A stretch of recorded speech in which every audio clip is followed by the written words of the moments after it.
Quit shouting! Yay! Oh yeah, there we go. Hello everybody. Let me get the chat room open. There you guys are. All right. Okay, I see Ken DePotter's got the clapping emoji going in there. I was auditioning sounds right before the show, trying to add a little zip to today's show, and I was listening to the clapping in my trusty sound machine. Oh, not that one. Where'd it go? I have very bad. Oh, there we go.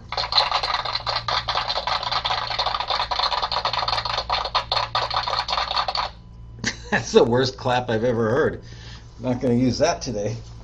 Anyway, okay. So last week and the week before, we did the top 10. We had you guys vote on top 10 stuff. Can't get this squared away. There we go.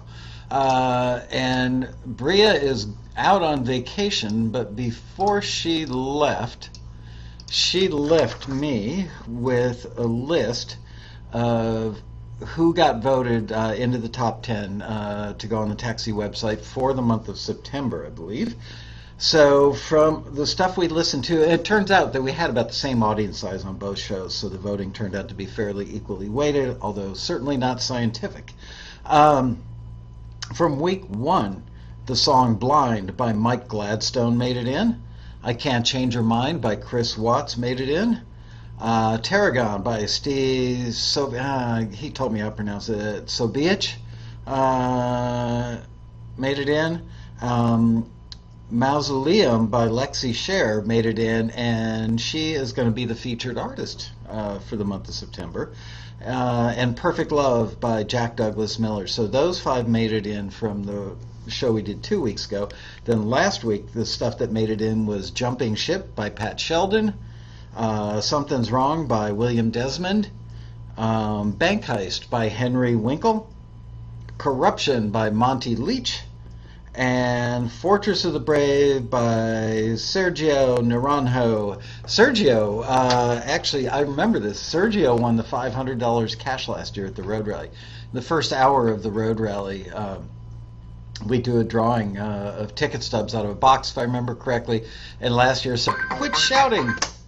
Yay! Oh yeah, there we go. Hello everybody. Let me get the chat room open. There you guys are. All right. Okay, I see Ken DePotter's got the clapping emoji going in there. I was auditioning sounds right before the show, trying to add a little zip to today's show, and I was listening to the clapping in my trusty sound machine. Oh, not that one.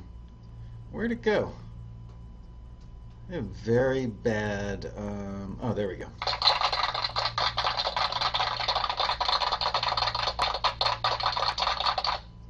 That's the worst clap I've ever heard. I'm not going to use that today. Anyway, okay. So last week and the week before, we did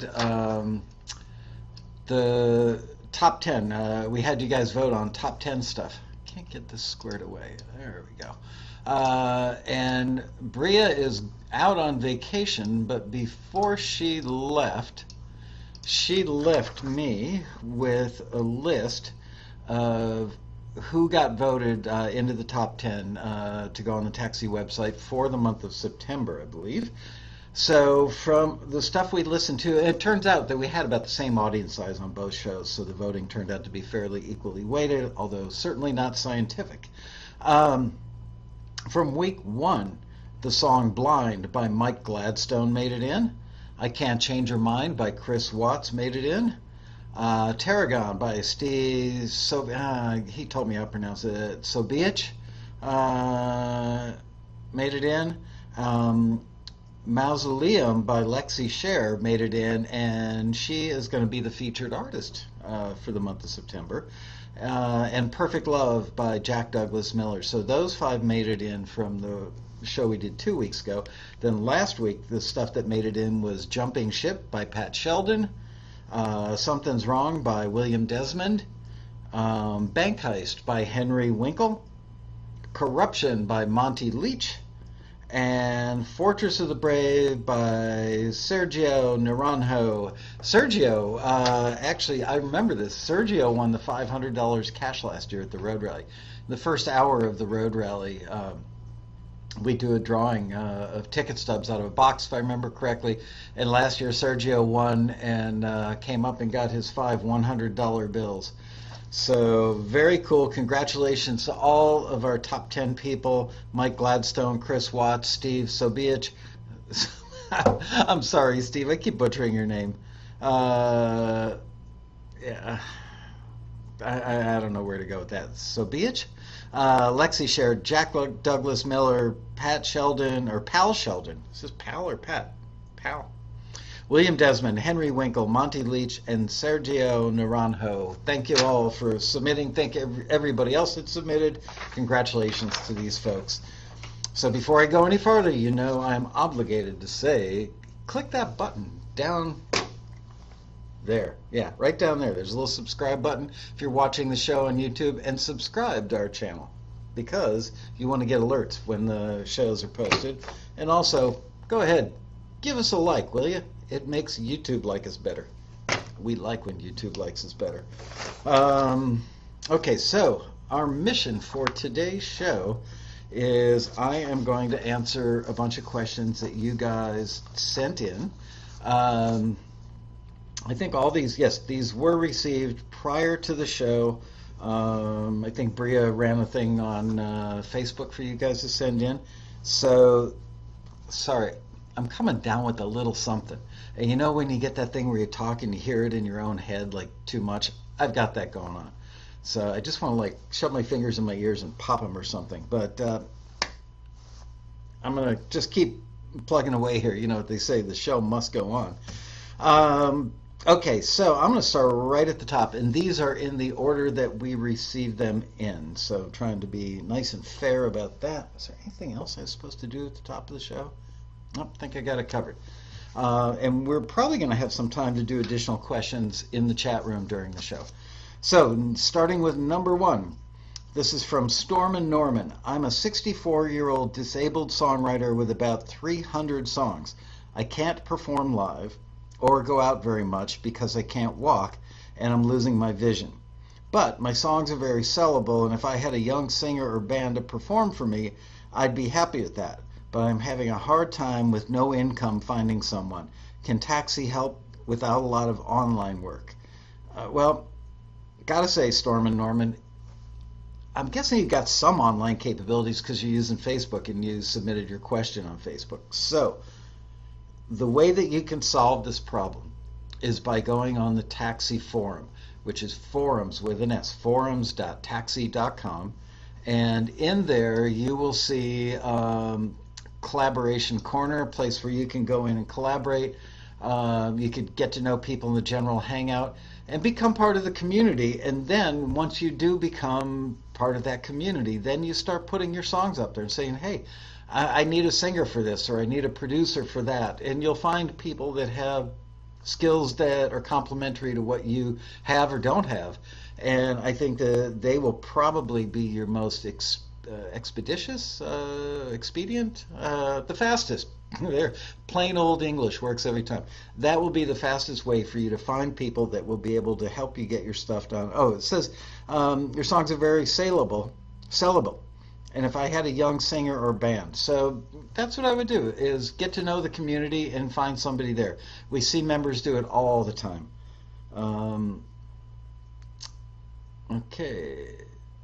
All right. Moving on. This one is from Sean Susan Harris. Should I produce an album of cues or full songs? That's the way I like those questions. Short, sweet, and to the point. Album full of cues or full songs? Kind of depends what it is that you want to accomplish. I just did an interview with a Norwegian music magazine, I think the leading Norwegian music magazine, asking how to prepare best or best prepare for the road rally. And my advice was to figure out what it is that you want. What do you want from the road rally? So my advice to you, Susan, or Sean Susan Harris, is the same thing. I can't really tell you if you should produce an album of cues or full songs um, without knowing what it is that your goal is. But I'm going to make an assumption here based on the fact that you asked about cues. You wouldn't even consider cues unless you were considering pitching your music for TV and film.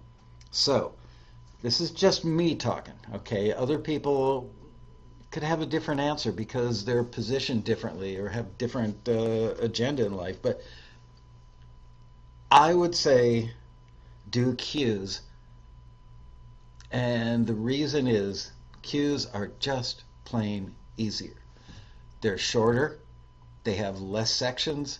They don't have lyrics. Lyrics are tough. Writing great lyrics is really, really, really hard. You don't have to find a singer because, yeah, you may have a great voice, but that great voice may not work for everything that you're going to do. So you don't have to find other singers. You don't have to worry about doing vocal sessions or producing vocals with other singers. You don't have to go through the pain and agony of hiring a singer and then finding out that they don't really work out all that well anyway, and then finding another singer. And then the mixing is just easier on cues because if you don't have a lead vocal to deal with sitting in the mix and background vocals supporting it, it's just easier. So my suggestion, being that I'm the kind of person that likes to do what will reward me most quickly, I would say start with cues. As a matter of fact, I frequently tell people that you can, somebody in the forum didn't like this when I said it, but paint houses by day and paint portraits by night.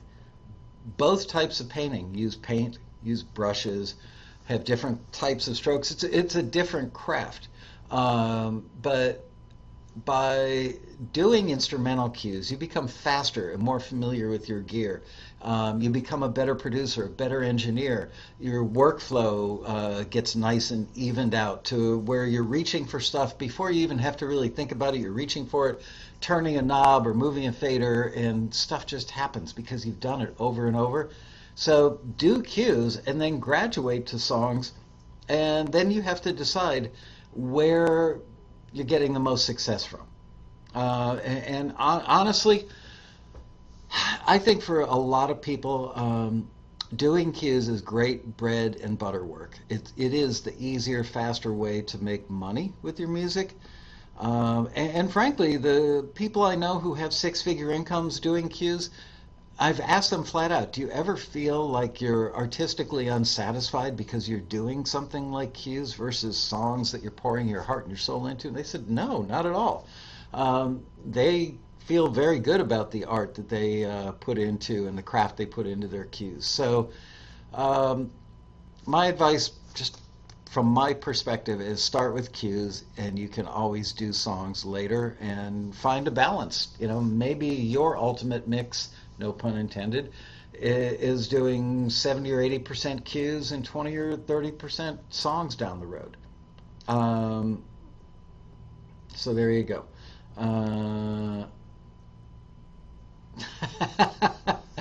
Audio New York and I can't, Audio NYNJA has a statement to make about not enjoying taxi, and I will get to that later, but right now I want to go down the list of stuff that I've got in front of me. So come back and hit me. When I go to the audience, the viewing audience questions, I want to address that one. All right, moving on. Michael Jones wants to know, where can I get that hat? And I'm sure he's speaking about this hat. Doesn't everybody have one of these, a little Poindexter hat? I got this on Amazon. I went on Amazon one day and there was somebody wearing this in a little sidebar, people that bought this bought that, and it was just so dorky that I had to get one. And I figured, you know what, if I don't like it, I can always take the top off and turn it into some sort of fishing lure. So there you go. I think it was like $5.95. Cheap thrill. Debbie Lehman wants to know, what's the best way to come prepared for the road rally? So as I was saying, I just did an interview the other day with the nice folks at yeah, I don't have the thing with me right now, but a Norwegian music magazine. Um, Thomas Fordelson was the gentleman who interviewed me for that, and the best way to come prepared to the road rally is to think about what it is that you want to accomplish. A lot of people that have never been there before come there and they don't know what to expect, and they get there and they go, "Oh my gosh, there's so much to do." So many classes to go to that are all appropriate for me. So many big panels in the ballroom that are appropriate for what I want to learn. One-to-one mentoring, I want to do that, and you should. More deals get done, I think, because of the one-to-one mentor sessions than anything. And so they're just overwhelmed by all the choices, and there are a lot of great choices. And truthfully, you're not going to get to do everything you want.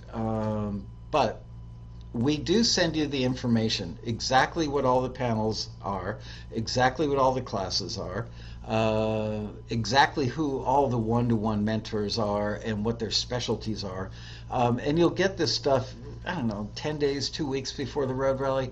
So you've got plenty of time, especially for those of you who are coming from out of town, to sit there on the plane with a highlighter. Look at that. Matches my shirt. Color coordinated today. And highlight the people that you want. We actually tell you before you get to the rally as far as the one-to-one mentors go, and those sessions are golden. You really want to take advantage of that opportunity. Highlight the people that you want to sit down with and make them, first choice, second choice, third choice. So after you go through the registration line, which is a great line to be in because you'll meet other members and make friends that will probably end up being your friends for life, believe it or not. Then you go into the mentor registration area, and you go down your list and you walk up to the person who's got the board of all the available mentors. They've got them all, like, I don't know, little strips of paper mounted on a board in certain time slots in a grid. So you say, okay, I would like to get Michael Lasco in the afternoon on Saturday. Is he available? Or whatever day it is. Friday, let's say Friday afternoon. And they look and they go, yes, how about 2 o'clock? Great. And you take that slip and you stick it in your little badge and you go see them at 2 o'clock. But you need to get to the road rally early enough on Thursday to be in the front half of the line. People do start lining up at 6 a.m., which I think might be a little overzealous, but I certainly appreciate it. And eventually, before the end of that day, just from day number 1, that line will be somewhere between 800 and 1,000 people long. And we wrap the line into a zigzag situation, kind of like those zigzaggy lines at Universal Studios or Disneyland. And if you're in the first, 300 people, 400, 500 people in that line, you're probably okay. If you really want to make absolutely sure that you get a particular mentor, I hate to say it, but get in the line, 8, 9, 10 o'clock in the morning. But we don't open registration until 4:30 or 5 in the afternoon. But people find that they hang out on the floor and they bring their ukulele or their guitar and they jam and they get to know the people around them. That's where the community building and the connections all come into play. And the registration line is really awesome for doing that. So I suggest that you do that. Amber Date, I could safely say I won't be there at 6 a.m. I come downstairs pretty early on Thursday morning, but I don't even come down at 6 a.m. But every year I meet people who are there at 6 a.m. Some of them even bring like a little lawn chair or a concert, those chairs, like a beach chair, and sit on the floor. I got to give them a lot of credit because they certainly get the mentor of their dreams. And go look on our forum at forums.taxi.com under success stories, and you will be surprised how many of those success stories of people getting deals and getting placements have resulted from people getting the mentor of their dreams at the road rally. And they sit down, and I'm looking for a CD. They sit down and go, hey, check out my CD, and the person who's mentoring you will say, oh, well, which track? Go to song number 4. And they start playing it, and they listen to it and go, wow, that's really good. What else you got? And they listen to other stuff, and before you know it, a relationship starts, emails go back and forth, maybe a phone call. And before you know it, the person ends up getting a deal with that publisher or that music supervisor just because they got off their butt and got in line early at the Taxi Road Rally, which, by the way, is the weekend of November 2nd. Registration begins on Thursday, November 2nd. The panels and the classes, the mentoring, all that stuff begins on Friday morning around 9 a.m. on the 3rd, Saturday the 4th, and Sunday the 5th, and it ends around dinner time on Sunday the 5th. It's no exaggeration to say it can be a life-changing event for you. You just have to make the best of it. You got to show up. All right? So, preparation. What do you need to do? First of all, bring CDs. Thumb drives are great, but people are a little hesitant to stick a thumb drive in their computer, not knowing what kind of virus can be on the thumb drive. And got to be honest, I've done it myself. You get a thumb drive, you listen to the first couple minutes of the first song, and you go, not good enough. And then you delete everything on the thumb drive and end up using it for your own personal stash. I've probably got 3 of them in my briefcase right now, and they all used to have music. So if you want to support my habit and everybody else in the industry of getting free thumb drives, yay. But CDs, they may be old-fashioned, but they are still the best medium for passing out music at a conference. You can give out business cards, or you can, I'm looking around see if I've got one, like a CD-sized, postcard-sized thing that says who you are, what kind of music you do with some good artwork on it. That can work, but then you've got to think, is that person really going to save my business card? And then after the road rally, they've got mine and 24 others or 100 others, whatever the quantity is. Are they going to sit down at their computer and go check out everybody who they got a business card from? I don't think so. It has happened. I won't say it never happens. I'd say it's unlikely to happen. So now you've got to think about your strategy for what goes on those CDs. Well, we've got the pitch panels, the music supervisor pitch panel in the ballroom, and we've got the music library pitch panel in the grand ballroom. Upstairs in the 500-seat ballroom, we've got like country, rock, urban, and jazz, I believe, panels where we've got experts in those genres, and you can pitch to those. So what you want to do is have some CDs that just have a single song or a single instrumental cue on them. Make sure that it's got your name, your email address, your phone number, and the song title. And those are for the pitch panels. You want other stuff that is really well thought out. You know, it's kind of like choosing your ammunition for going into battle, if you will. If you're going to bump into somebody at the bar and it's a music supervisor and you pay them a nice compliment, say, man, I was in the ballroom for that panel you just did with Michael about an hour ago, and what you said about, what you said about lyrics not being too on the nose was really great advice. I just want to say thanks for taking time out of your incredibly busy life to show up here and give us this information. How did you get started in the industry? Because they love it when you ask about them, and then a conversation ensues, and before you know it, they're liable to turn to you and say, so, Michael, what kind of music do you make? Well, and you don't want to say, I do rock, I do pop, I do hip hop, I do country, I do jazz, because they will immediately think, this person really doesn't know what their strong suit is, and it's extremely rare that you meet anybody that's good in multiple genres, maybe a couple. Maybe in extreme circumstances, a few, but most people are good at 1, maybe 2 things. So pick your genre, and when that music supervisor says to you in a casual conversation, what kind of music do you do? I do hip-hop instrumental for like reality shows. Oh, great, I can use some of that. Do you have a CD with you? Boom, hand them the CD. So you need to become prepared with your music for the particular kind of application. You may want to pass out CDs to fellow members that have tracks. You may be a great producer and great at building tracks, but you're not so strong at writing lyrics or singing vocals. But you get to know some members during the course of the weekend, so you want to hand those people CDs that are without lyrics, without vocals, so that they can listen to it maybe on the plane going home or when they get home, and maybe a collaboration could ensue. Could be that you're a singer-songwriter and melody and lyrics are your strong suit, but producing current-sounding tracks is not your strong suit.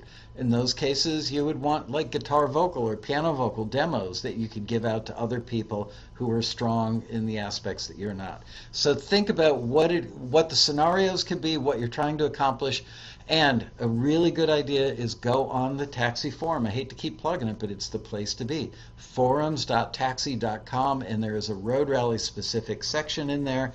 And once you kind of formulate your plan, bounce it off of other road rally veterans, and they will be very quick to tell you and very generous in their suggestions. You know, Bob, that's a good idea, but you might want to also try this. So you can save yourself time, money, heartbreak, and probably some work that you didn't really need to do if you just check in with veteran members on the Taxi forum. So there you go. This one is from Perry Lynn. Perry, this is a great question. Why do some dispatch listings have deadlines that are further out than the regular listings? Great question. Nobody's ever asked that before, and I will tell you why right now. We slot this stuff in advance. We have to enter it into a database, which then gets it up on the website. And we have a calendar of when our listings come in. We assign them different deadline dates depending on what the end user needs. If a supervisor needs something in a big hurry, we give it a short deadline. And that could be overnight. If it's the dispatch stuff started out years ago, probably, gosh, I don't know, 10, 15 years ago, dispatch started because we were getting so many phone calls from libraries that had supervisors reaching out to them and needed stuff very quickly. Or in some cases, supervisors reaching out to Taxi and they needed stuff very quickly. Now, very quickly back then meant I need it in a week. I need it in 10 days. I need it in 4 days. And the majority of the stuff we were doing was for records, okay? So in the world of records, they were running listings that were 30, 60, sometimes even 90 days long. And over time, as we became more film and TV centric, the turnaround times and the deadlines became shorter. But there was a period where we noticed that the people who joined Taxi Dispatch, which by the way is like an upgraded level to the service, and I don't recommend, this is why we barely market it. Taxi Dispatch is an additional 67 cents or 72 cents a day, something like that. It's prorated. It works out to like 149 bucks a year. It was originally created for fast turnaround film and TV stuff, but over time, as the industry morphed, more and more film and TV stuff was coming into Taxi. The deadlines were certainly getting shorter than 90 days or 60 days, and we noticed that the people who paid for and signed up for Dispatch more often than not were instrumental cue composers, and by far the listings that we were running through Dispatch that were getting the most submissions were in fact instrumental cue requests, frequently music library requests. So over time we noticed that it all started with yours truly making a phone call to a library owner that I knew pretty well and saying, I know you don't want to run any orchestral listings with us, but I went into your catalog over the weekend and listened to all your orchestral stuff, and although it's very good, it's very dated. Styles changed, even within orchestral, as we all know. Now a lot of orchestral stuff is bigger, more bombastic, and has electronic elements, maybe hip-hop elements. It's just different, maybe EDM. So I suggested to them that they might want to consider just revamping, not necessarily throwing out the old orchestral stuff, but revamping their entire orchestral part of their catalog. And they went, you know what? Why not? It's a good idea. So Dispatch has largely become libraries that are looking to revamp sections of their catalogs. In some cases, the libraries will say, you guys go in and look at every genre on our website that we have, and you have our permission to run listings through Dispatch or regular Taxi and find us newer, fresher material for every one of those genres. And in some cases, what happens is the library, still to this day, it's like it was at the beginning, where the library gets a request from a supervisor, um, maybe for a particular episode or for a particular season of a show, like whenever the Olympics come up. Libraries get a lot of requests. The next Olympics is in Seoul, Seoul, Korea. So the libraries will be scrambling to find Korean sounding music. They don't normally stock a lot of Korean music. The way things are going in the world right now, you may, well, I'm not even going to go there, but so libraries are hitting us up for Korean music, and Dispatch is a place because that they'll ask us to run those in because they know that our more experienced instrumental cue composers tend to upgrade to Dispatch. And they know that they can run something that's going to be, it's got a 1 week deadline, a 10-day deadline, and get good material in pretty quickly from strong composers.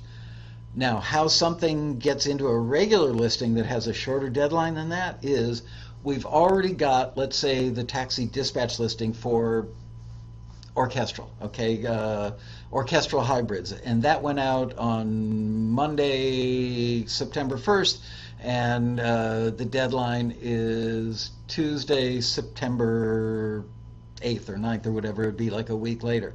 So there you go. That's out there churning. People are submitting. And then we get a regular request that comes in from somebody else that needs something even faster, and we've already got stuff slotted in those deadlines for Dispatch. And it's in a genre, this is often a key factor, it's in a genre that we don't feel that the Dispatch members are going to have a lot of great music for. So, for instance, it may be a singer-songwriter thing, or it could be whatever genre, but it's not something that the Dispatch members would typically have in big numbers, so we elect to put it out as a regular listing even though it's got a shorter deadline. So sorry for the long explanation, but as anybody who's ever worked here would tell you, it's a real ballet. A lot of synchronization goes into when the listings go out, when the deadlines are, how quickly we have to get it to somebody, how many screeners are assigned to it. There's all kinds of stuff that you can't even imagine goes on behind the scenes. So there you go. Thank you for asking that question, Perry Lynn. Okay, this question, and I'm probably not going to get your pronunciation of your name that well, but it is One Kumo Kia Kwatheli. African name, right? Yes. After scoring a deal, getting the first money, who gets to manage my royalties on my behalf all the way from Africa? So, I believe that what One is asking is, he's a taxi member, he's in Africa, and he makes a submission and gets something placed in an American TV show. How does the money, his royalties, performance royalties, I presume he's asking about, could be regular record company royalties, but let's stick with the film and TV thing, and then I'll address the record part later. So he's from Africa, he submits in America, he gets something placed in a TV show here. Whatever the performing rights organization or society is in Africa, and sorry I don't know the name of it there, most countries have just one, that company, that performing rights organization in Africa will have an affiliate deal with ASCAP and BMI in the United States. So they will then, ASCAP or BMI will collect the money here in America, and it takes a while. It probably takes 6 months. And then the money is going to be sent to your PRO in Africa before it gets to you. So, you know, that whole process is going to take a year. It's painful, especially when it's like one placement and it pays, you know, $12.19 or something. But hang in there, because there are plenty of taxi members who don't live in the United States. We've got a member named Paul Coughlin. He lives in Ibiza. Lucky Paul. My heart is breaking for you, buddy. He lives in Ibiza off the coast of Spain, makes great music, gets all kinds of placements, and I'm sure the money eventually gets to him. So just keep cranking it out. You know what they say. Oh, no, I can't find the stickers. They're not on my desk. Oh, well. Write, submit, forget, and repeat. and it will get to you. Now, if you're talking about getting royalties that come from record stuff, don't even worry about it. Record sales are so non-existent that now you may get royalties, performance royalties again, if you write a song that some big famous act gets on radio with and you get a lot of radio spins. Performance royalties again would get paid to you by ASCAP or BMI, and whichever one of those is affiliated with your Performing Rights Society in Africa. So I hope that answers the question. Thank you for sending that question all the way from Africa. Next question from Jack D. Miller. I'm a resident of the Big Island in Hawaii. I'm going to be there in about 2 weeks, and we'll be attending the Hawaii Songwriting Festival. That's why I'm going to be there. What subjects will you be discussing at the event? Meaning moi. It used to be called the Kauai Music Festival, KMF. And then a few years ago it moved from the island of Kauai, which I loved, to the Big Island, which is also lovely, although I certainly haven't had time to explore that one. But do you know that the Big Island in Hawaii has a volcanic mountain that is so high that in the middle of summer there is still a snow cap on it? And rumor has it that you're allowed to ski that mountain, although law prevents them from building any chairlifts or rope tows or anything up there. But if you can get your butt up to the top of that mountain, which I think is over 10 or 12,000 feet, it's a big mountain, you are allowed to ski down. Wouldn't that be awesome to ski down a mountain on the Big Island in Hawaii in the morning and go surfing in the afternoon? I'd be dead, though. If I tried to ski a mountain of that size, I'd be dead, so I wouldn't get to surf afterwards. And I'd probably drown surfing anyway, 'cause surfing is not my thing. Anyway, the subjects that I will be discussing at the event. Hang on.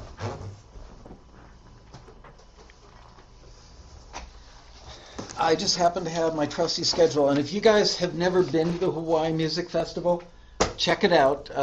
Just Google it, Hawaii Music Festival, Hawaii Songwriting Festival, sorry, for 2017. It's coming up, it begins on Thursday, September 7th. I go, it's small, it's like 125 attendees, I believe, and maybe 20, 25 industry people, so the ratio is really good. I just love the people that put it on, and I've been, I believe, I think this is the 12th one, I think, and I've probably been to 10 of them.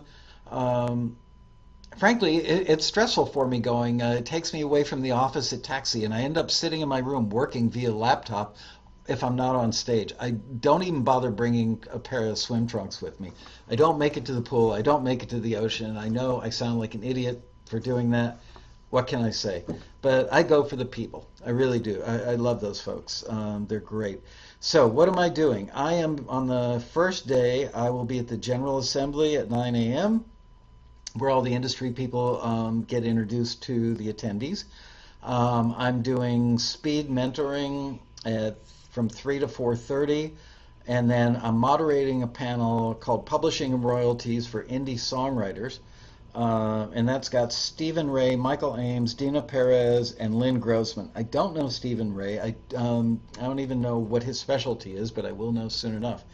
Michael Ames is super smart. We've had him on Taxi TV before. He is a publisher that specializes in doing admin deals and chasing the money, and he's really good at what he does. Dina Perez is a music attorney, and I've been on panels with her before and thought she was really smart, really capable. And Lynn Grossman is the founder and CEO of Secret Road, and she also manages several artists, including Ingrid Michaelson, and I think she's largely responsible for helping Ingrid build a pretty awesome career. Anyway, I think Lynn is one of the most down-to-earth, informative people that I've ever had on a panel. It's funny because she said to me last year, "Come on, Lasco, don't ask me any tough questions." There isn't anything that would be a tough question for Lynn Grossman. She could answer them all. Super smart, super nice. Day number 2, Friday, September 8th. The only thing I'm doing that day is speed mentoring, so I'm pretty sure that I will be playing a round of golf with my buddy Hookman because it's the only chance I get. And then on Saturday, September 9th at 1 p.m., I'm moderating a panel called Licensing: How to Get Your Music into Film, TV, and Ads with Rich Goldman, who is Music Library owner and CEO that we know and love. He was on a panel last year at the Road Rally. Janine Scalise Boyd, I can't remember. I want to say she's like head of music for one of the networks, I believe. Chris Miller, who's a very well-known music supervisor, does Vampire Diaries and some other stuff. Susan Dolan is Music Soup, I believe, that specializes in advertising. And Mamie Coleman, I have no idea what Mamie does, but she's on the panel. I'm sure I'll get to know her. And then later that day, I do the last panel of the entire weekend, which is the Demo Derby with Daniel Higby, Trisha Holloway, Ryan Wines, Rich Goldman, and Susan Dolan. So we will be covering music for advertising, film and TV placements, and there you go. So that's what I'm doing. I gotta put this back in my book so I don't lose it. I'm very excited to go because I love those people. They're awesome. Okay, moving on. How are we doing on time? Pretty good. This one is from Chris Toe. Hi, Michael. I always wondered, do most of the screeners listen to submissions on speakers or on headphones? I thought headphones, but I'm not sure. Thanks. Well, you're welcome, Chris. And you know what? That question's a great question and very apropos, because for many, many, many years, the company's now 25 years old, and I would say for the first 20 years of the company, 95% of the music was listened to on headphones, maybe even 99%. And we use like mid-level Sony headphones that sound just good enough. And we wanted something that was kind of average sounding because kind of like NS10s. They don't color the sound. They're kind of flat, kind of boring. But if a mix sounds good on NS10s, it's liable to sound good elsewhere. Same thing with the headphones here at Taxi. So it used to all be done in a room. It's probably 40, 50 feet away from me right now. We've got a room that's roughly, I don't know, 20 feet wide by 45 or 50 feet long or deep. And in that room, we have 14 cubicles. And for the entire life of the company, the screeners sat in those cubicles wearing headphones with little partitions between them, listening to music all day long. When gas prices got up to $5 a gallon, screeners started asking us if they could work remotely because the gas was getting so expensive that for those who drove LA, anything can be a drive. I mean, going to 7-Eleven can be like, pack a backpack and bring a pillow with you to go to 7-Eleven. But a lot of our screeners were driving, an hour or more to get here to work 4 hours as a screener. By the way, they only work 4 hours because after that, your ears are toast. So we started letting people work remotely. Also, a bunch of our favorite screeners have been with us for years and were really, really talented at what they did or do. Moved. One moved to Australia, a couple moved to Nashville, another moved to Colorado. So over time, some of our best screeners who'd certainly earned their wings and their stripes at Taxi moved to other locations. We let them work remotely, and now that screener room down there that's 40, 50 feet away from me sits there largely empty. I walk in there sometimes, there's like one or two people in there working. We're trying to get the screeners coming back in now that gas prices are at least somewhat reasonable, because it just adds a little more life to the place, and we hate having that big empty space sitting right in the middle of our office suite. But all this to say that recently we had a meeting with 20 plus screeners all at one time, kind of an annual screener tune-up thing, and found out that a lot of screeners that are working from home are listening in their studios or on a stereo with speakers instead of headphones now. I would say a lot of people that listen on headphones, not so much Beats. I know Beats are very popular, but they do tend to exaggerate the bottom end a lot because that's the nature of what they were built for. Bose noise-canceling headphones seem to be popular because people buy those. They're good quality, really good quality headphones, and people buy them for plane travel.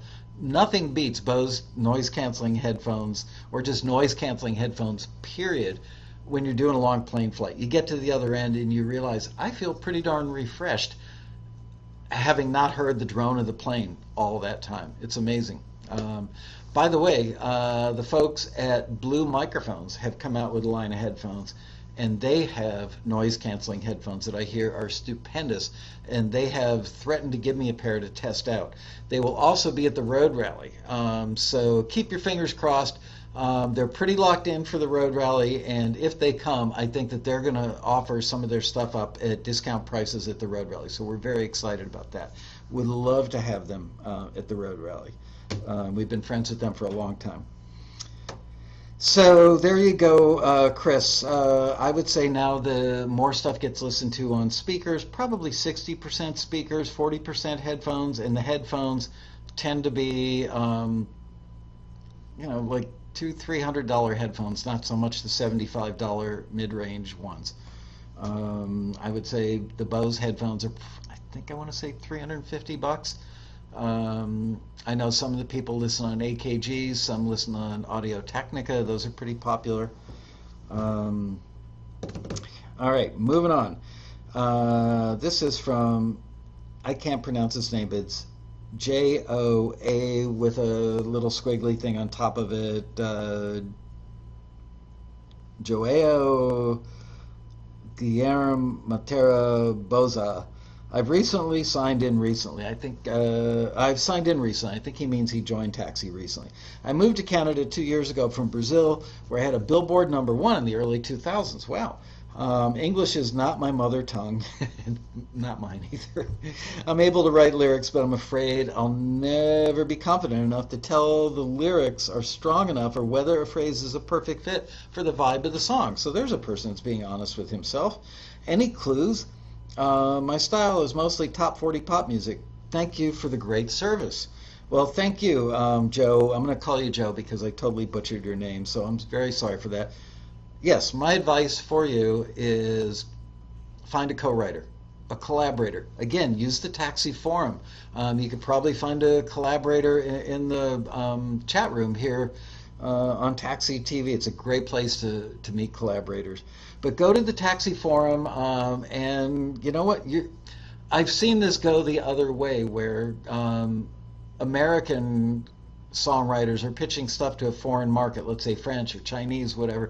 You need somebody who knows that the particulars of the language, that not just proper pronunciation and proper formation of sentences, but you need to know the idiosyncratic stuff about the language, because songwriting has a lot of idiosyncratic stuff that's contextual within the lyric and the audience you're pitching for and the genre of music. So that's my advice to you, is find a collaborator that can work with you on the lyrics, and that should be a big help. You'll be giving up, a percentage of the publishing to get that collaborator, but it'll get you unstuck. It'll get you out of that ditch and back on the road. So there you go. I hope that's helpful.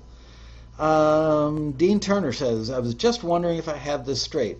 If you sign your cue to an exclusive library, it means the library owns the copyright, and they might offer money up front, or they may want your copyright gratis, which means free. Is that right?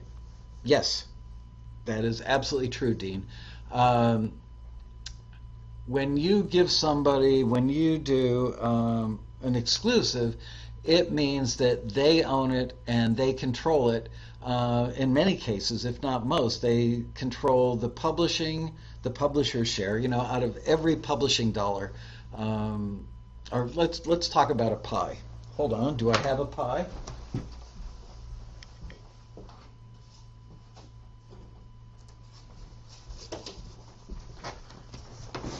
I have a plate. Okay. That is a kick-ass Sharpie right there. Man, oh man. It's called Sharpie Magnum. You can get a whole dorm of college kids high from that thing. Okay, so, not that I would recommend doing that, but I'm just saying I took the cap off this thing and I'm already getting a buzz. So, there we have publishing, okay? The whole thing is publishing. So on one side you've got the writer share, on the other side you've got the publisher share.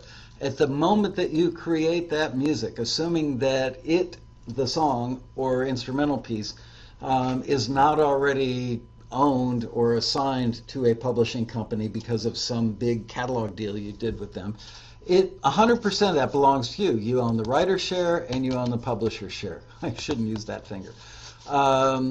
So when you sign it to a music library on an exclusive deal, they're going to get the publisher share, and in most cases you'll keep the writer's share. All right? So not only do they own the the publisher, this is really hard to do in reverse. I should put the cap back on this thing. I don't want to get everybody else in the office buzzed. Okay, so not only do they get the publisher share in most cases, but they also get the master recording. And they need to control the publishing and the master recording because they need to be able to pitch it, and the people that they're pitching it to need to know that they can sign off and say, yes, we have the authority that we therefore grant to you to use the master recording and the copyright, the publisher's share, and you also assign them the ability to then pitch your side, which is the writer's share. Okay?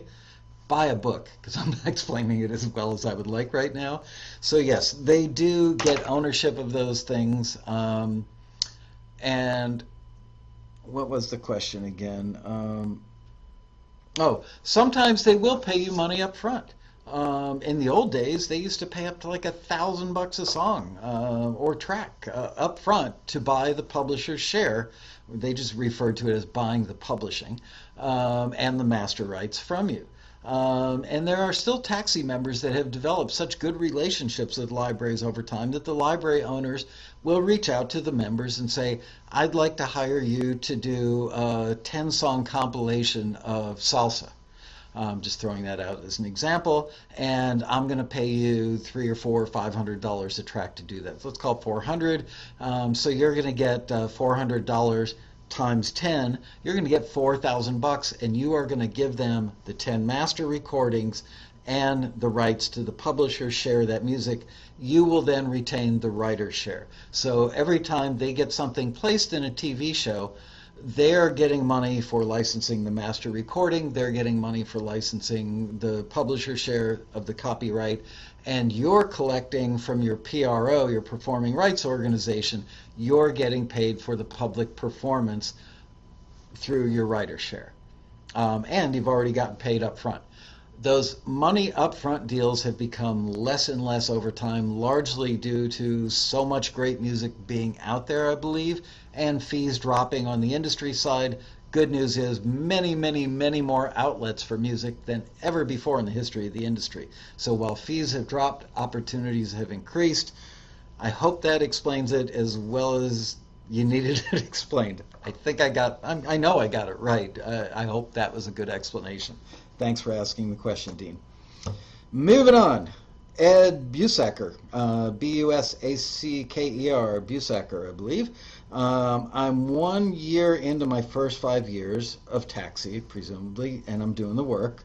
You're very generous to do taxi TV for those of us who are still learning the ropes or are already successful. I can't wait to get my first forward. Oh, so that wasn't a question. That was just a compliment. Thanks, Ed. You know, the first year is always the hardest. That's the year where some effort goes out, money doesn't come in, frustration skyrockets, you feel like you're hitting a dead end, and most people drop, not most, a lot of people drop out and just go, this ain't working.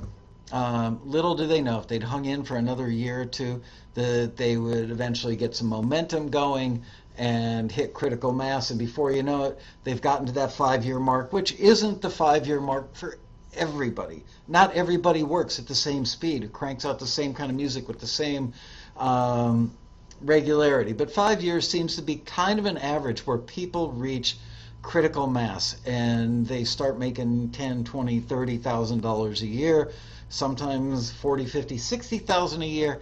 And from that number, let's call it 40 grand a year after 5 years, somehow it just seems to reaching 100 grand comes faster because you've got the critical mass, you've developed the chops, you've developed the contacts with a bunch of different libraries, you've developed a network of collaborators, and through all that stuff that Taxi helped you figure out and brought to bear for you, Eventually, if you just keep doing it and don't give up, you can get, I can't guarantee that you'll get there, but I've seen it done so many times. You'll get to that six-figure mark.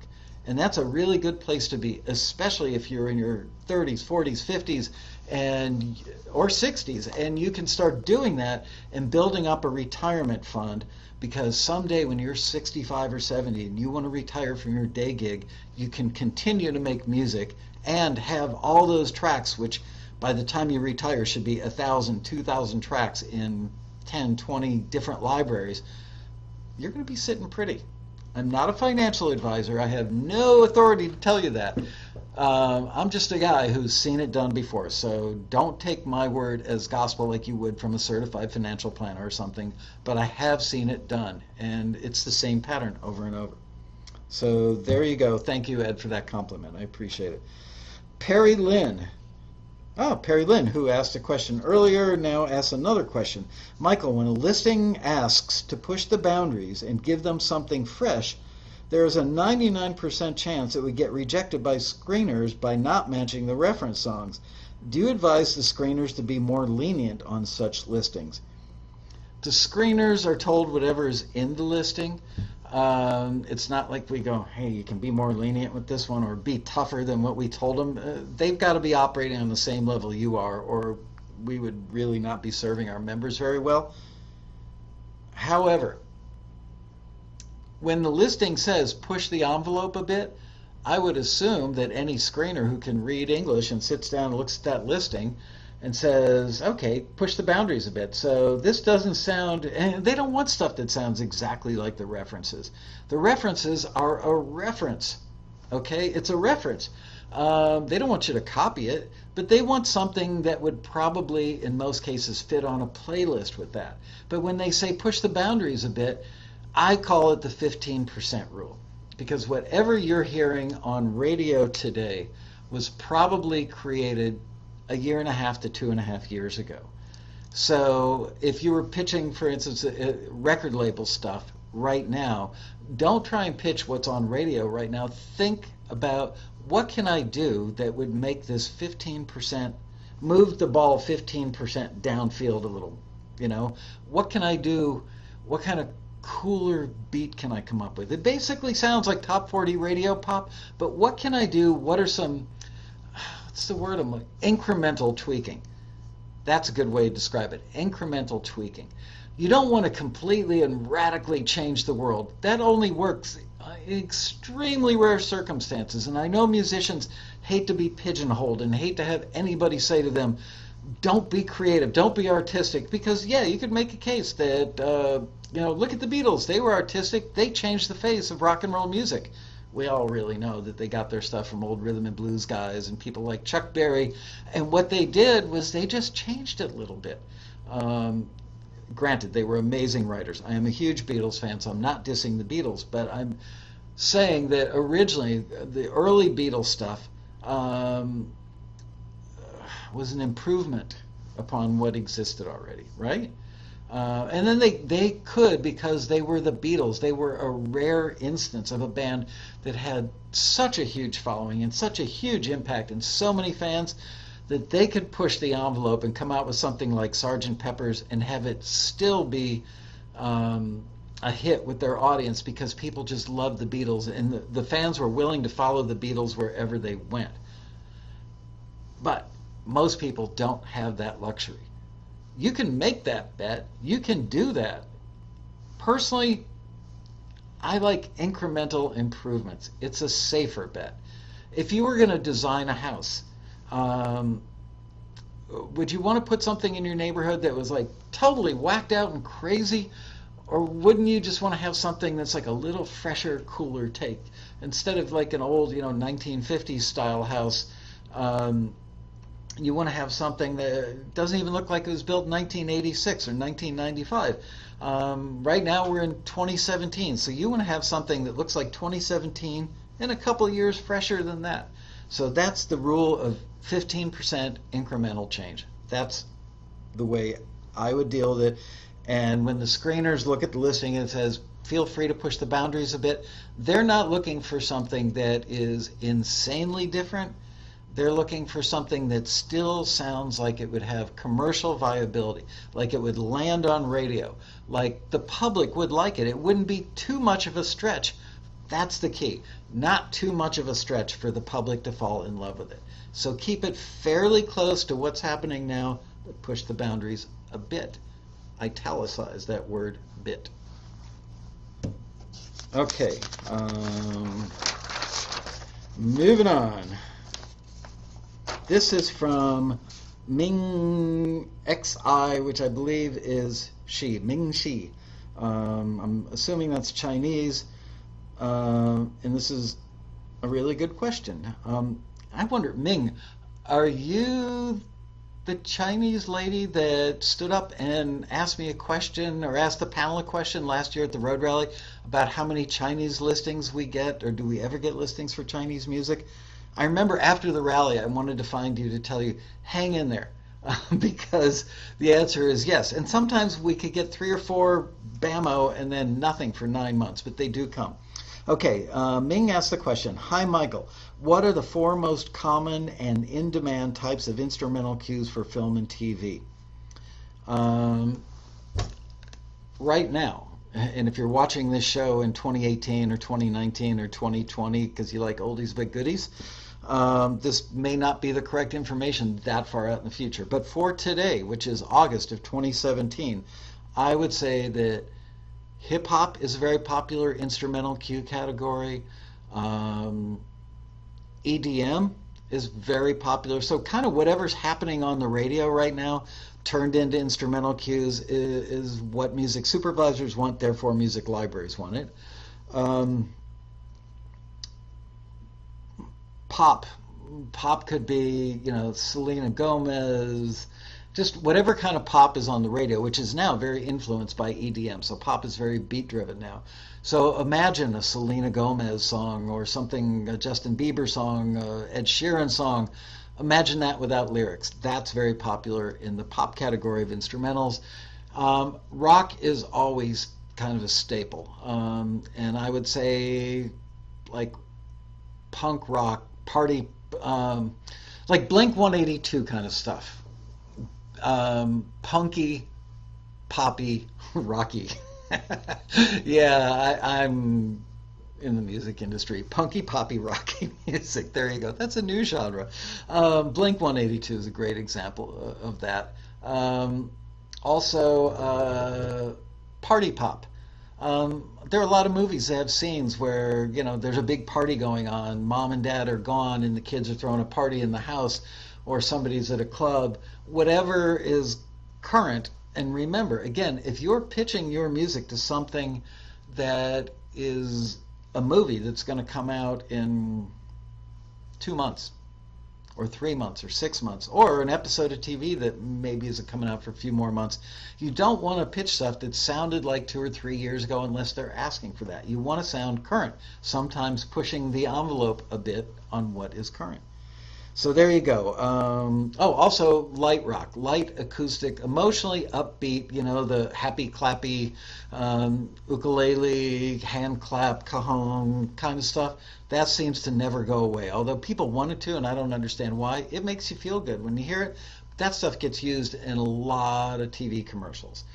Could work for a rental car company, could work for women's fashion, could work for donuts, could work for almost anything. And think about it. You can almost predict the kind of music that will be needed by the type of commercial. Ford trucks or Chevy trucks, they're going to want very masculine sounding, crunchy rock stuff. A commercial with that very hygienic, proper pantsuit wearing lady that talks about natural gas and why it's so good, and she's a spokesperson obviously for the natural gas industry. They use stuff that sounds like postmodern rock with a lot of like loopy bell tone guitars. So just pay attention and make notes and you will see. Plus the taxi listings are probably your best guide as to what kind of music is needed, because the industry comes to us, we tell you. So thank you, Ming. This question is from none other than Mary Band, aka Marion Laird. She says, I am waiting to hear back on the bluegrass with female vocals listing for a producer slash artist. My first question is, as one who has yet to get a forward from Taxi, how are members contacted when they do get a forward? Well, don't forget, where are those stickers? Hang on, I'm coming right back.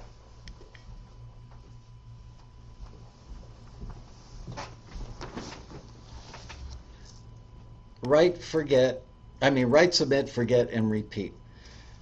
The reason our members say that, the reason those stickers were created, and t-shirts, by the way, you can find those t-shirts on Amazon, not by us. A couple of the guys are selling them. The reason they say that is because people, when they find out that they are forwarded for something, they sit there and they just stare at the phone. Are they going to call me? They better call me. It's like people in the 80s waiting for their Coke dealer to show up, I think. They will probably email or call you. They're not going to contact you. I think Marion went on to say, do they contact you through your Taxi page, a phone call? I imagine I'm not the only one who'd like to know and is keeping an eye on the inbox.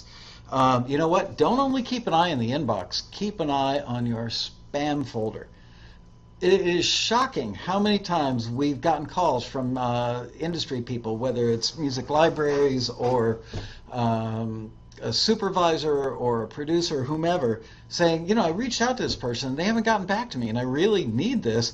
Turns out that they didn't check their spam folder.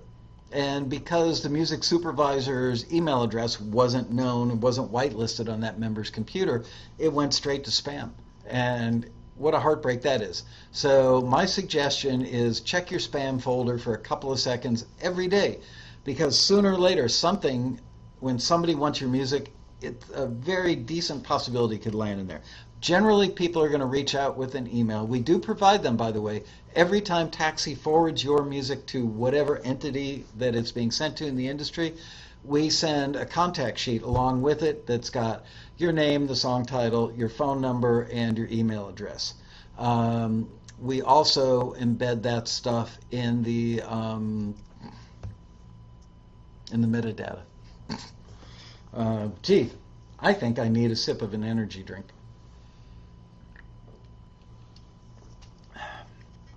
Gotta say, that's good. Red Bull, the Blue Edition. Although they're not a sponsor, and we love our friends at Rockstar who've been amazing to us for many, many years. One of the kids on the staff has a roommate that works at Red Bull, and he brought in some of this stuff and stuck it in the fridge. Pretty tasty. Mikey likes it. Where are we? Glenn Johnson. My imagination always runs wild when I see those Grammy Award-winning producer need songs for a multi-platinum megastar type listings. Gets the old pulse going, huh? I know that you guys often don't get to hear about deals that your members may make, but are you able to share any detail about anyone's success with a megastar listing? Yeah, I will. And you're right. Here's a great example. Many years ago, I can't remember the song. There were two Taxi members, Adam Watts and Andy Dodd, both incredibly wonderful guys. I love them dearly. They've become good friends. I had a friend named Marshall Altman. I have a friend named Marshall Altman. At the time, Marshall was an A&R person for Columbia Records and also a record producer. And he was in San Fran working on a record, and he stepped outside to have a cigarette. And he called me up and he goes, so what do you think about you guys having a big hit record on your hands? And I went, what? What are you talking about? It was... Oh gosh, I can't think of the artist's name. But anyway, bottom line is something got forwarded from Taxi. Jesse McCartney. The song was Beautiful Soul, and I believe it was a top 5 hit. And I had no idea. The Taxi members, Adam and Andy, didn't tell us that we knew they'd been forwarded, but we didn't know that they got cut. Not only did they get that cut, they got another song on the record, and their actual recordings that they did at home, because they're very talented producers and engineers, landed on the record with Jesse McCartney's vocal on, so they got paid as producers and as songwriters. Um, and they also didn't tell us that they each landed a publishing deal with Disney Music Publishing, which turned into them having songs on High School Musical 1, High School Musical 2, High School Musical 3, Camp Rock 1, Camp Rock 2, Camp Rock 3, blah, blah, blah. Where is...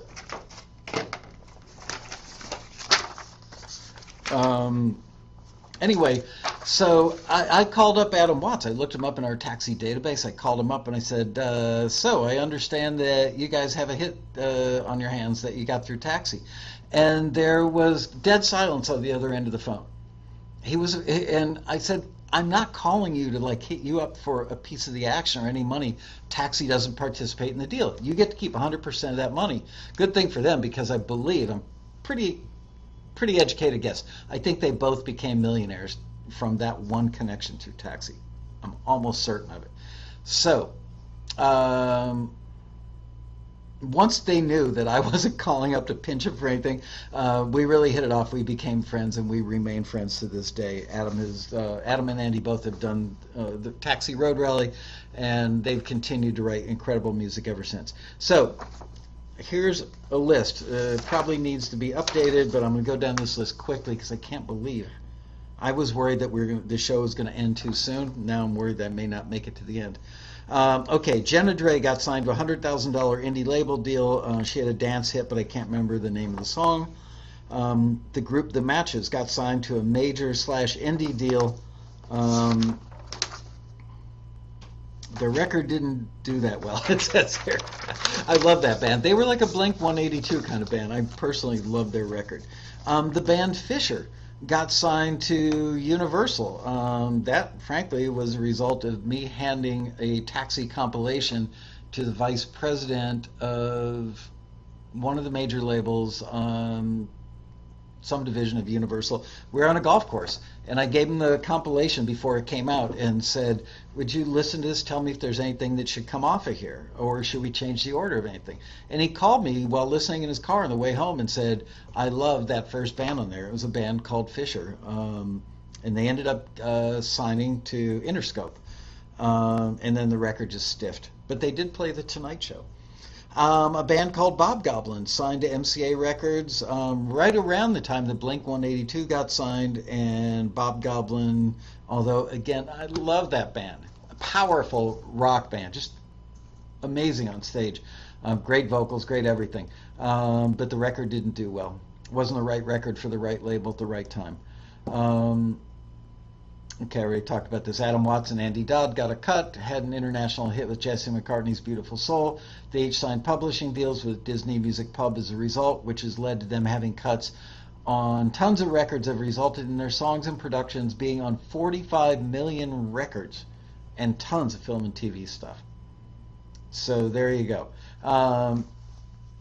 Just having your songs, just the mechanicals alone, because back then people were still putting out CDs and you were still making mechanical royalties of around 9 cents a pop. So 45 million, I think I might have gone up to 55 million records, but let's call it 45 to be conservative. So 45 million records times roughly 10 cents a pop, so that's $4.5 million right there. Obviously they had to split the money with their publisher, but so there's, $2.75 million or whatever that works out to be. So yeah, they each made $1 million just from the mechanicals. Forget the performance money they got from their PROs because of Jesse McCartney's song number 1 and all the stuff they did on High School Musical. Oh my God, can't even imagine. A band called Crossfade was signed to a division of Columbia Records, and that group spawned several hard rock hits, and the album went platinum. We've got a platinum record for that one, proudly hanging out in our screening room. Sixpence None the Richer had a placement on Dawson's Creek, which led to them having a huge hit with their single Kiss Me, and a platinum record, which is also down the hall hanging on our wall. Lovely gentleman from Baird, Texas, tiny little town in Texas, named Elliot Park, sweetest guy in the world. Got his song I Loved Her First, which he co-wrote with a pro writer named Walt Aldridge in Nashville. Elliot waited, I bet, 5-6 years and just kept getting holds and holds and nothing happening. Finally, he got a cut with a band I can't remember the name of on an unknown label, and it ended up going to #1 in Billboard with the song "I Loved Her First." And did I dance with my daughter at her wedding to that song? Why, yes, I did. Both of my daughters, my 2 older ones. Eric Hickenlooper and Jim Funk had a #1 song with "Buy Me a Rose" through a publishing deal that they got because they were at a Taxi Road Rally and their song got played on a panel. Daniel Holter had a song on Columbia Records called "I Wanna Be." That was released as the first single from actress-singer Emma Roberts. I think she's more of an actress now, less of a singer, or sings less often. You know what I'm trying to say. It doesn't mean she sucks as a singer. Anyway, he had a single on a Columbia release. Jim Funk and Eric Hickenlooper's "Buy Me a Rose" was cut again by Luther Vandross. Luther! And that went top 10.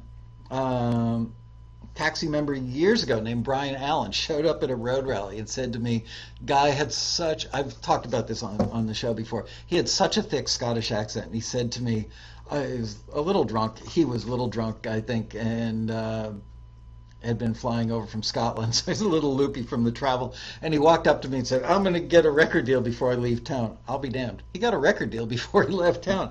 The guy actually signed with an imprint. It was distributed by EMI, a label called Y2K Records.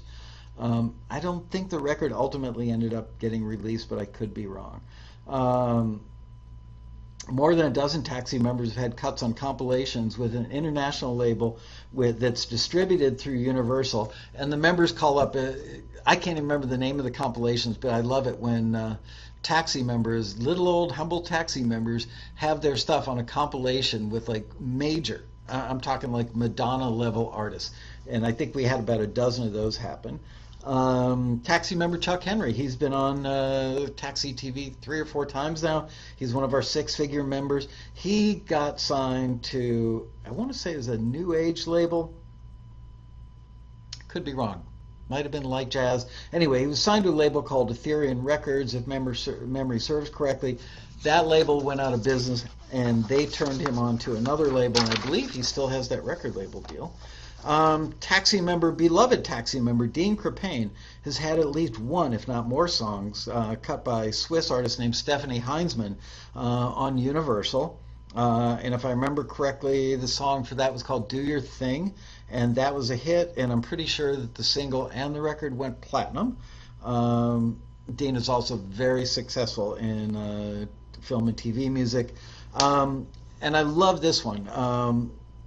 A member of ours named Scott Free had his song Badass that was cut.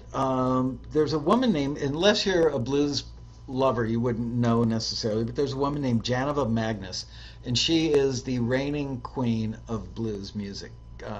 Everybody in the industry that loves blues knows her. All the other blues people admire her. Anyway, she came to Taxi and said, I need material for my next record. And we actually had, I think she ended up screening her own stuff. She said something like, nobody would know better than me, if I remember correctly. It's been a while. Anyway, she ended up cutting Scott Free's song called Badass. He had a co-writer. I can't remember who that was. I'm sorry about that co-writer. Anyway, that's some of them. There are more, but those are the ones that I could remember and jotted down. So the bottom line is, it's really hard to get something cut on a major label artist. It's hard, but it's not impossible. And the thing that gives me great hope is the industry is, as much as everybody wants to believe it's all about politics, nobody's dumb enough to turn away a song that's an obvious hit because the person hasn't had another hit prior to that. Having another hit prior gets you in the door faster, but assuming that you get in the door and you've written a song that sounds like a freaking hit, anybody who hears it would know it's a hit, they're going to cut that. And you know what? There is something to be said. They want a fresh outlook on things. They are always, there are always new writers coming up every year. So there you go. But it's slim, but not impossible.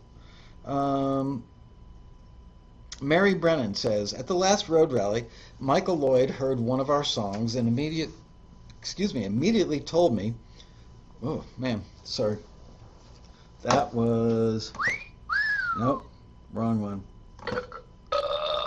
That was a burp. Now that was a burp. Whoa, classy show that we have.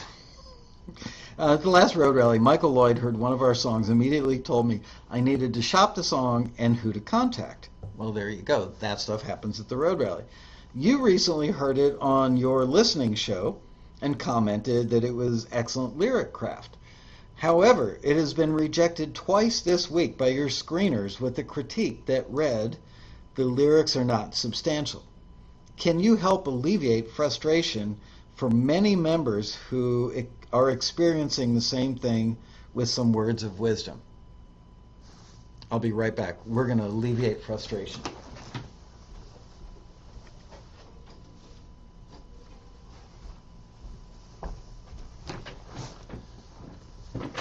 Somebody sent me this years ago. It's called a Damn It doll. www.dammitdolls.com. Look, it's got taxis all over it. Take this, and I wouldn't even stick pins in it. I'd stick like an 8-penny nail in the patootie of this thing. Take out your frustration that way. But you know what? Here's my guess. Just a guess, because I haven't heard the song today. Obviously, I liked it. I remember commenting about one of the lines I thought was particularly strong lyric craft. Doesn't necessarily mean the entire thing was, but it probably was. Michael Lloyd, for those of you who don't know, has 100 gold and platinum records on his wall as a producer. He did, like, You Light Up My Life. Almost any of the big hits of the 80s seems like Michael Lloyd had his hands in. The guy is still viable, still working. He's been in the industry for 60 years, 6 decades. And the dude is still making records and still music supervising films and TV shows. And he will be at the Road Rally, by the way. So if he thought that it was great and told you who to contact, I'm sure he was right. The screeners that heard it for the listings that you sent it in for, I'm thinking you said 2. Yeah, twice this week by your screeners, and the critique, with a critique, I'm sure it wasn't the same critique for 2. The lyrics are not substantial. My guess is you probably submitted it for country. We have screeners that screen our country music who are actually Nashville-based publishers. I will admit, as much as I've gone to Nashville and as much time as I invested in trying to figure out what great country songwriting was all about, nobody does it better than the people on the row who are involved in it every single day of the week. And I got tired of us forwarding music to Nashville thinking, wow, this is the greatest thing since sliced bread, which I sincerely thought, or the screener sincerely thought. And then the Nashville people are like, dude, you guys need to up your game a little bit. They are that picky in Nashville. And for any of you out there thinking, how can they be that picky and still put out songs about pickup trucks and beer and girls in their short shorts at the swimming hole? Nashville lyric craft, I believe, is the best on the planet. Hands down the best on the planet. So when our screeners in Nashville are saying something isn't making the grade, they're operating at a level that is true to Nashville. That's my guess what happened here. But just to take it a step further, this is why we have a head screener at Taxi who watches over the screeners to make sure that they are doing their jobs well. So if you have an issue with something that you think deserves a second look, just send an email to headscreener@taxi.com and say, you know, Michael Lloyd complimented this at the rally. Michael Lasko, and accurately portray it. Say Michael Lasko commented about one of our lines in our lyric being excellent lyric craft, and yet your screener didn't forward this because of the lyrics. Can you please take a look? My guess is we're going to find out that it was one of our 2 or 3 Nashville screeners. And I want to let you know that these people are awesome. Anybody can make a mistake, anybody can be wrong, but the screeners we've got in Nashville are just incredibly good. I can't tell you specifics about their careers because it would give away who they are, but you would be impressed. So I hope they're wrong and that your lyrics are awesome and that the songs should have been forwarded and we could rectify that. If that's not the case, just know that you're getting feedback from some incredibly knowledgeable people who are right in the game on Music Row. And the last question, then I'll take some, I'll let the show go a little long because you guys have been really patient. This is from Jessica Brooks, came in right before we started the show. I'm brand new to Taxi. I have 12 country songs ready to go, but I have so many other songs I need to record and have ready too. I'm a little overwhelmed. How do you suggest starting, prioritizing what to do first? As a brand new Taxi member, where do I begin? That's a great question, Jessica, and I got to tell you, nothing pisses off Taxi members faster than somebody who's got a CD full of material and they put their life savings into it and they pressed it up at disc makers and they're so proud of it because it looks just like the CDs in the store and it looks totally pro and the mastering is great and it sounds wonderful and so much better than anything they ever thought they could do. And now they try and pitch those 12 songs at every Taxi listing that might even have any hint of relevance to their songs.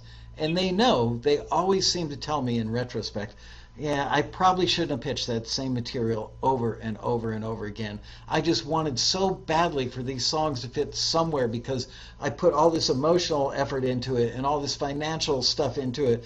And I just figured somebody would just hear it and go, that's friggin' amazing. I should put that in my movie. I should put that in my TV show. I should put that on my record. And they don't. And the reason might be that you should have come to Taxi. I'm not saying this is necessarily true for you, Jessica, but I believe a lot of people would benefit by using Taxi as their A&R department before they make the record, before they record the 12 songs, to make sure that the songs are as good as they can possibly be before you spend the money to record the stuff. It's shocking to me how many people will go, that song, what do you mean it should have had a bridge? I wrote that song 4 years ago.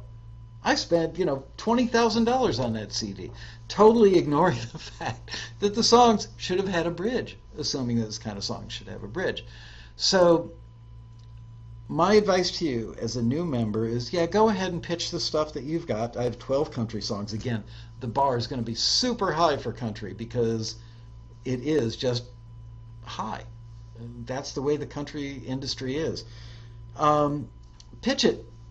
But don't pitch the same stuff over and over and over and over. I can't say this works 100% of the time for everybody, but what I've heard over 25 years of running this company is the members who move past that. Here's a great example. Matthew Vanderboe and his adorable daughter. Does she look like him or what? Matt Vanderboe wanted to be a country writer, and he thought, he lives in Boise, Idaho. He thought, how hard can it be? And he pitched the same country stuff over and over and over and never got anything forwarded. Then one day the light went on for him. I think he came to a road rally and he said, geez, maybe I should be doing instrumental cues. Doesn't require lyric craft, doesn't require vocals, doesn't require a mix that's nearly as hard. I think I'll try some instrumental stuff. He came to the road rally, he networked with other members, he learned how to do the instrumental stuff, and the dude, like less than 2 years later, I believe, walked away from his job as a college professor at Boise State because he was making enough money already from film and TV stuff. Even though it takes a couple of years to get the ball rolling, he walked away from his job as a college professor and is doing film and TV cues full time now. I have absolutely zero doubt in my mind he's going to break 100 grand a year. I have very little doubt in my mind that he will break 200 grand a year, maybe even $250,000 a year. Matt Vanderboe is everything that is right in a Taxi member.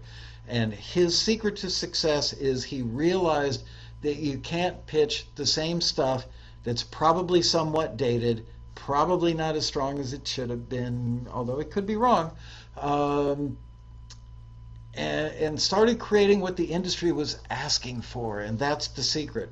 Give them what they're telling you they want, rather than taking square pegs and hammering those suckers into a round hole. Why not give them round pegs that they're telling you exactly what kind of round peg they want.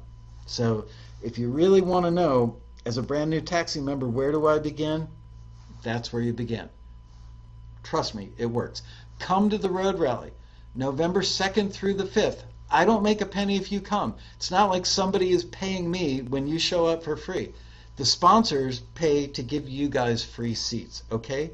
We usually lose a little money on the road rally, make a few hundred. I mean, I think the most we ever made was a few thousand on the road rally. I've lost as much as 25 grand on a road rally. I had to write a check for 25K to make up the shortfall after the fact. So it ain't about you putting money in my pocket by coming. We give it to you and a guest for free. The reason I want you to come so badly is so that you can meet people like Matt Vanderbo and find out how they did it, what they did, and get networked into that group of people and cut years off of your timeline to success. It works. It really works. Go on the taxi forum. Don't take my word for it. Don't believe me. Go ask the members, and they will tell you that what I'm telling you is true. Okay. I'm now going to address stuff that I'm seeing online. Publish one. This is the bottom of my page. Says, yeah, I've noticed when it takes a long time for a review, it's not a forward. Believe it or not, that's not true. It's just not true. We don't announce what's been forwarded and what's been returned until we've gone through every single one of those suckers.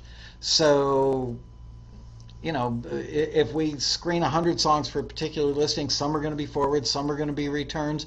Nobody's going to know what they got until the last piece of music was screened. So it's not like the returns take longer. We don't know. It's just they go into the bucket, as it were. And no, that's not an indication. Russell Landwehr's here. Hey, Russell, I was just thinking about you over the weekend. I was looking for Taxi Road Rally pictures to use in something, and I saw your lovely face, and I went, God, I haven't heard from him in forever. Hope all is well with you. What kind of feedback does Taxi get from stuff you send to the bread and butter soups and libraries that are Taxi clients? Oh, I'm so happy you asked that question, and here's why. 2 hours before today's show. 2 hours before today's show. I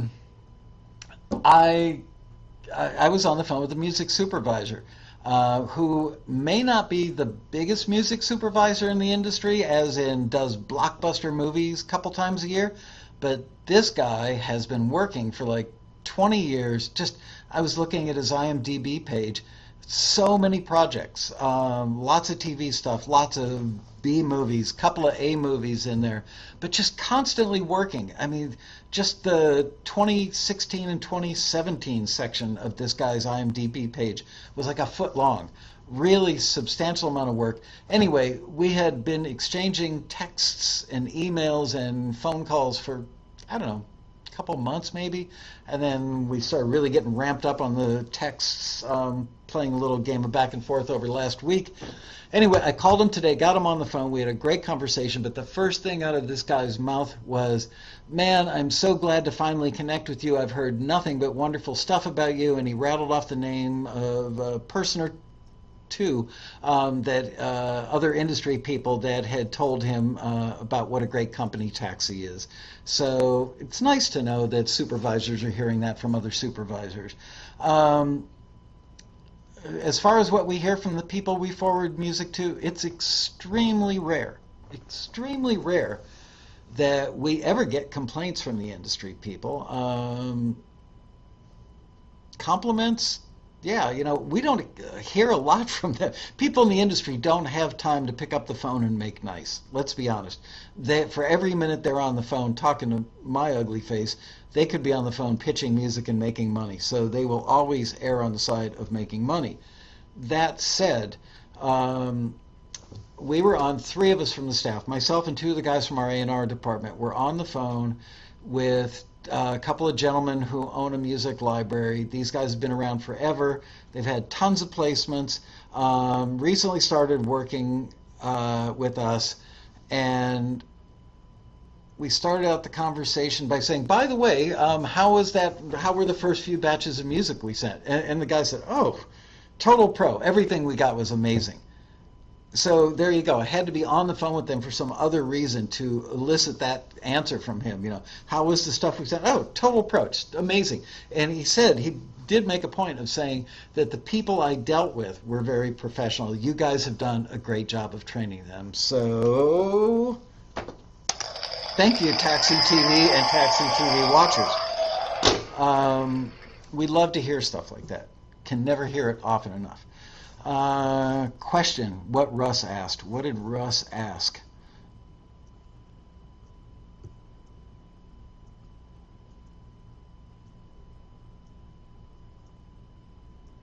I got forwarded, but when heard nothing, it'd be nice to hear why they went with someone else.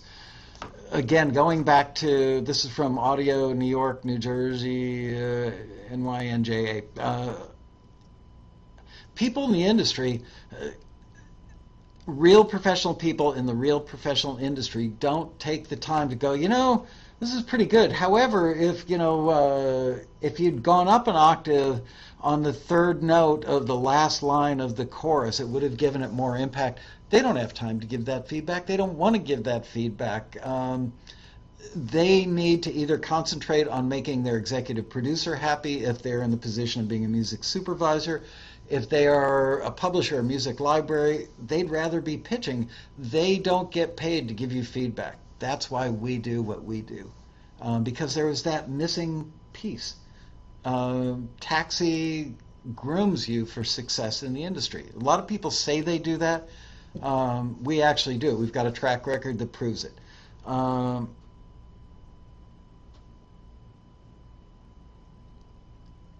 Yes, Marion, I did answer the question you posted on Facebook.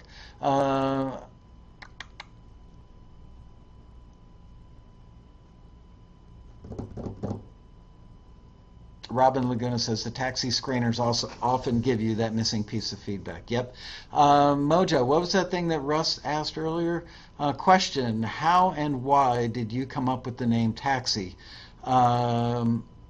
I came up with the name Taxi. I was actually sleeping. It was right after I had the idea for the company, a couple of weeks, a couple of months later. My wife and I were sleeping, and the name popped into my head at 6 a.m., and I remember whacking her, taking my foot, bumping her leg, waking her up at 6 in the morning. You do not wake my wife up at 6 in the morning. Unless you're one of our kids, then it's okay. For me, not okay. And I said, I got it, Deb. I'm going to call the company Taxi because it gets you from where you are to where you want to go, and every time somebody sees one of these drive by in the street, it'll be a little subliminal reminder that we exist. Even if they see this color, which is Pantone 109, also known as Corvette Yellow, even if they just see the color, it will be a subtle reminder that they should remember the company. What's the most amount of money a cab company has offered for the domain name? I'm not going to say. How do we find, Dean Turner wants to know, how do we find out which libraries not to go with, the not so reputable ones? I've got to say, there's a website out there that rates music libraries. I do not like the ratings on that website because people rate them according to not how much money or how many placements they've gotten for them, but how much of my music did they accept. So the lower bar libraries tend to get higher bar ratings because they'll take any old crap that comes their way. I don't know. Honestly, with very few, and I'm talking like one or two exceptions in 25 years, we've done a really good job here of vetting the companies that we work with. We just vetted a new one today. There have been a couple times where we've run listings for companies and maybe they've changed their deal, 3 months into the relationship or 6 months or a couple of years in. But we've been very, very happy with the libraries that we work with, and we try to avail the best in the business to you guys.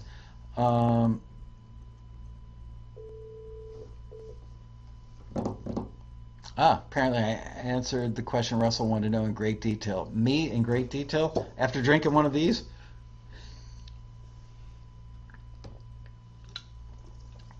Who knew? Man, those are really good. Probably full of toxic chemicals if they're that good. The one about what are the kind of feedback do we get from the bread and butter soups and libraries.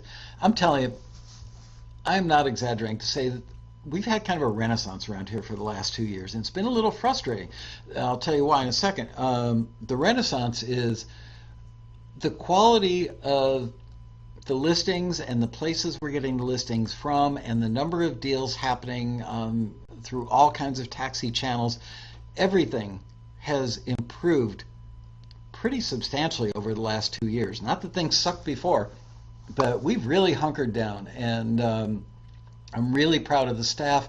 I'm proud of the company that I run, and I'm proud of our members for making the right kind of music that causes a music library owner to say to me, in a phone call a couple days ago, "Oh yeah, everything you sent me, the totally pro music," and the guys were a pleasure to deal with. They were pros as well. That wouldn't have been the case some years ago. The members would have been less than clued in, maybe. Um, Frankly, the stuff we forwarded 10 years ago wasn't nearly as good as what we forward now. Michael Lloyd points us out at the Road Rally every year. He, Rob Shirley, some of the guys that come back that are perennial favorites at the Road Rally say this to me publicly and privately. It's like, dude, the quality of the music that we hear in our panels at the Road Rally, it just keeps getting better and better and better every year. The reason is because we keep educating our members more, and the members are paying attention, and they're working harder. So therefore, the quality of the music has gone up. That has opened up doors. Like when I had that conversation with the music supervisor a couple hours before the show today, and he said, "Your reputation precedes you. I've heard such great things about your company." Then there are other supervisors that are complete jerks. There's one a-hole out there. Guy's never run a listing with us, has never met me personally, doesn't even really understand how we work, and he's an A-level music supervisor, and this asshole, pardon my language, makes it a point that every time he's on a panel somewhere and somebody says, "So what do you think about taxi?" he goes off and spends 5 minutes bashing us. The guy's never used us. The guy who is the president or CEO of the Guild of Music Supervisors has used us time and time again. The woman who was a founding board member and the president prior to the current Guild of Music Supervisor president. I mean, she was the head of the Guild of Music Supervisors for, I don't know, 5, 10 years, whatever it was. She uses us. And yet there's this one dweeb out there that loves telling everybody we suck and he's never used us. So go figure. I don't know. Russell Landwehr says, thanks to Taxi and Michael, I've made more contacts than I can write for. I've got more opportunities than time. Thanks for saying that, Russell. I appreciate that, and I'm happy for you. You know I love you, brother, and I couldn't be happier. And that whole gaggle of guys that were hanging out last year at the rally, Russell and Marcus and Terrell and oh gosh, I don't even know who else. Oh, Vanderbo. All you guys, man, you're all doing the right stuff, and you're all becoming successful, or you're already successful, and it's exciting to me.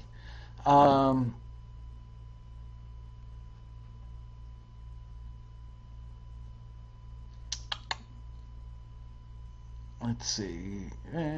Check out Rob's plugins. Talking about Rob Shirelli. Do you guys know Shirelli sold Gauge microphones, but he still owns the plug-in company?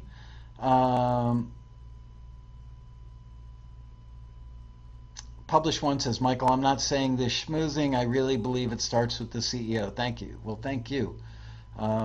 Look, it takes a village. I hate to sound corny, but it does. It ain't just me. I had a good idea and I work hard, but we've had some incredible staff members over the years. We have incredible customers. We don't even think of our customers as customers. We feel like we're part of a big family, and the Road Rally is like the annual family reunion. Kenta Potter asks, any question on a new hosting company for Taxi TV? Honestly, we've done some research. We've made some significant headway. I am so deep into Road Rally stuff right now. I don't know that I'm going to be able to switch to another company prior to the Road Rally. Hopefully, but not making any promises. But yeah, I think I worked 8 or 9 hours on Saturday, mostly Road Rally stuff. I worked like 6 hours on Sunday, mostly on Road Rally stuff. There it is. There's my life right there. Road Rally 2017, baby. Getting sponsors this year has been a bitch. Really hard. Some of our favorite sponsors can't come back this year because, like the guys at Batson, they're going to be in China doing a production run. They can't be in two places at once. Um, Roland, they reached out to me months ago, like 8 months ago, and said, we want to come back in a big way. The woman who was there is no longer there, and the people who I need to speak to aren't returning my phone calls, so I don't know if they're coming or they're not, and they wanted a big plot of space. Let's see.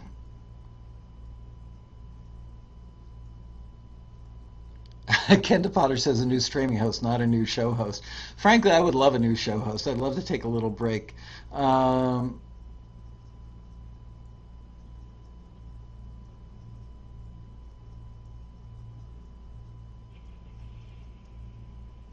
Adriana says it does feel like a family. It really does. It's so funny. Sometimes at the road rally, I always feel bad because I'm always running. I'm always going. If you see me, I'm probably going to solve a problem, or I went to the men's room and I'm running back because my panelists are patiently waiting for me to get on stage with them and start the next panel.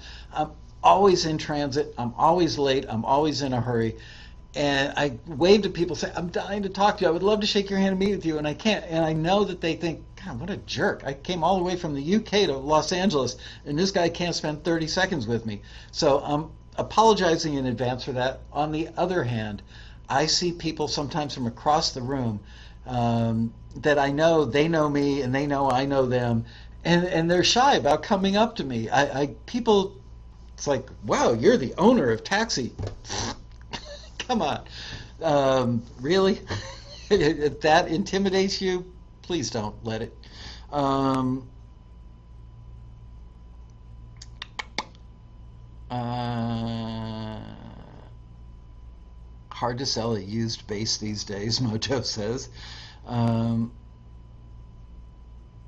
Gloria, Gloria. I just saw a picture of Gloria. I was looking through road rally shots, and there was a picture of Gloria sitting behind me at the road rally. Um, Speaking of the road rally, whoever sits, I always sit in the same place in the grand ballroom when I moderate. I sit in the right-hand section in the front left corner seat so I can face the panelists and look at them, like eye to eye when I interview them on the panels, rather than sitting on the panel and doing one of those to talk to the panelists at the end. I like being in the audience. It keeps them looking out at the audience as well.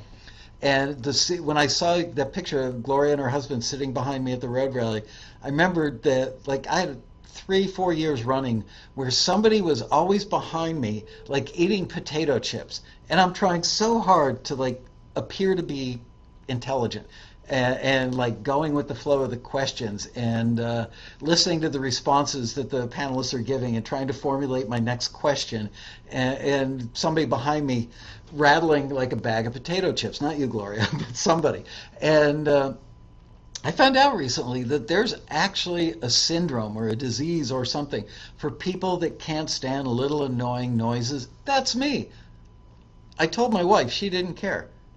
I hate it. If my wife and I are cuddled up on the couch watching a movie and she's eating a bag of kettle corn from Trader Joe's, drives me nuts. And she says, you're half deaf. How can you hear that? Well, she's probably right, but I can. So there's a thing, I forget what it's called, synomia or whatever. I've got it. So if you sit behind yours truly at the road rally, don't be eating the potato chips. All right, I think we're just about out of questions. Again, a reminder, hit the subscribe button down there in the corner. Oh, I gotta move this so I can see what I'm doing. Yep. Yeah, right about there is that subscribe button. Click that sucker and give us a thumbs up. Like us, will you? And we will see you next week for another extremely one more question I want to address because this looks like a good one. I can't go. I just joined, got free tickets. Maybe next time. Hope to get another forward that responds instead of no response.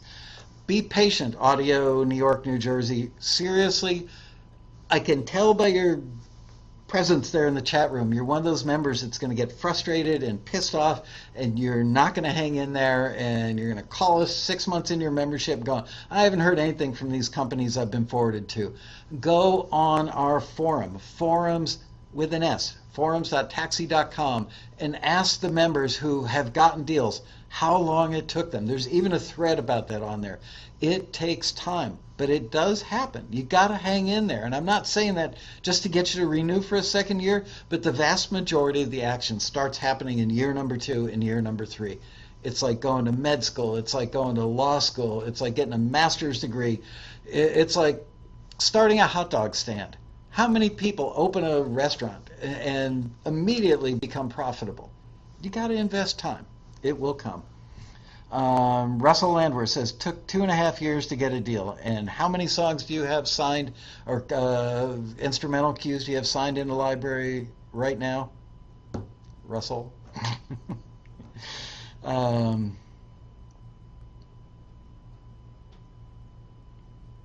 Anyway, man, if there is any way, Audio New York, New Jersey, any way possible, seriously, I hate to say beg, borrow, and steal. Don't rob any banks, but you know what? For the cost of airfare, and another $5 for or $500 for hotel, I mean, really, what business can you start for $1,000 investment? The Road Rally is the difference for many, many, many of our members. The Road Rally changes everything. So you're hurting yourself by not coming. Put it on a credit card and pay it off. And I'm one of those people. I never have credit card debt. I am not a fan of carrying credit card debt. But you know what? If you spend that $1,000 on airfare and hotel nights and food, and come to the Road Rally and keep an open mind and take a lot of notes and meet all these people from the chat room, you're going to change the course of your life. And if you don't come, you'll probably keep making the same newbie taxi member mistakes over and over. The Road Rally can help you eradicate that and shorten the timeline. So please, please, please come to the Road Rally. Russell Landwehr, here we go. 2.5 years till he got his first deal. Now has 700 pieces of music signed to different publishers. That's remarkable. Go Russell. Dude, 700. I had no idea. Last time you and I talked, you were like 300 was exciting to you. Wow. Mojo says, go to the rally. Don't wait till you're ready. Yep.